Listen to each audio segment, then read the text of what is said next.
This drill is going to work on getting some length into the lumbar extensors and facilitating the muscles that initiate a posterior pelvic tilt.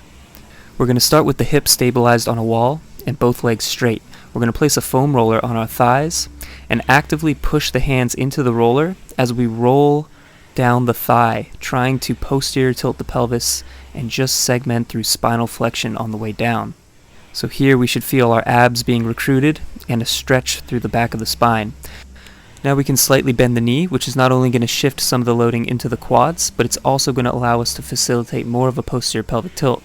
We want to think about dragging the heels back and slightly pulling the knees forward over the toes. This is going to engage the hamstrings to help us posteriorly tilt harder as we roll down the thigh.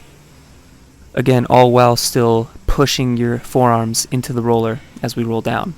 Now we can go into a unilateral variation where we're in this kind of kickstand with one foot in front of the other.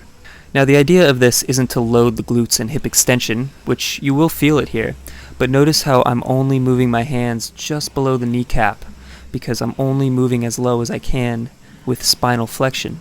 Now we can get the glutes more involved by hovering the heel. This is going to shift our weight into the toes, which is going to lengthen the lever of the hip extensors, so we're going to feel much more glutes involved when we're doing this.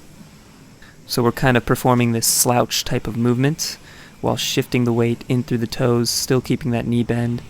And now we can eventually load this with weight, feeling a nice stretch in through the spine, segmenting through flexion, and curling up into extension, making sure we're just keeping the range of motion specific at the spine and we're not forcing the range at the hip.